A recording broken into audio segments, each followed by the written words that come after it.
Hi friends, టాణిమ్మ చేతి వంట. టాణిమ్మ కిచెన్లో ఈరోజు ఎగ్ బిర్యానీ తయారు చేసుకుందాం. వచ్చేసేయండి. ముందుగా ఆయిల్ పోసుకుందాం. స్టార్ట్. ఆయిల్ అయితే వేడెక్కిందండి. 2 బిర్యానీ ఆకులు వేసుకుందాం. వేసుకుందాం. మరాఠీ ముగ్గులు 2,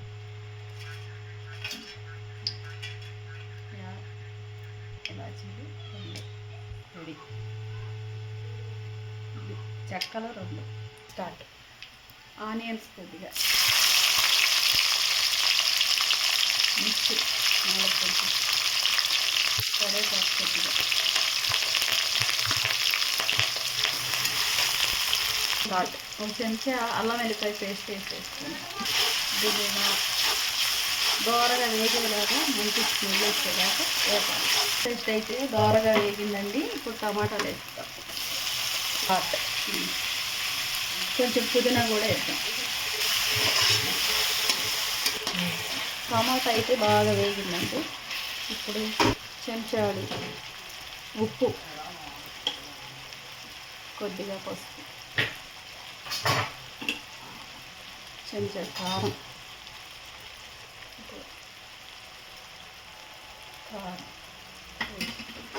కలుపుదాం.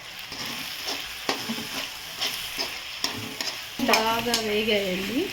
ఇప్పుడు కోడిగుడ్లు వేసేసుకున్నాం. ముందుగానే గీతలు పెట్టుకుని గుడ్లు వేసేసి కలిపేస్తాం. 5 నిమిషాలు ఇలాగే కర్రీలో గుడ్లు వేగనిచ్చి తర్వాత వీటిని తీసి పక్కన పెట్టేసుకోవాలి. స్టార్ట్. గుడ్లు అయితే తీసి పక్కన పెట్టేసాము. ఇప్పుడు రైస్ వేసేసి కలిపేసేద్దాం.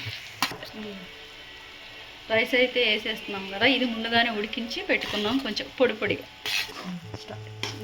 ఇలా మొత్తం కలిపేసుకొని ఉప్పు కారం ఏమన్నా తక్కువైతే ఇప్పుడే కొంచెం అడ్జస్ట్ చేసుకో. స్టార్ట్. 1 నిమ్మకాయ ఇలా పిండి జ్యూస్ చేసి ఇలా కొంచెం పైన ఇలా చల్లుకున్నాం. కొత్తిమీర కూడా వేసి మన గుడ్డులన్నీ ఇలా వేసి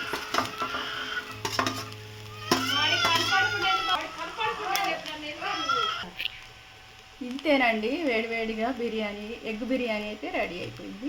ఒకసారి మీరు కూడా ట్రై చేసి టేస్ట్ చేయండి, లైక్ చేయండి. ఆ రోజు ఈ అబ్బాయి స్టోరీ కాకుండా అంటే ఇందులో టాలెంట్ ఉంది, ఒక రా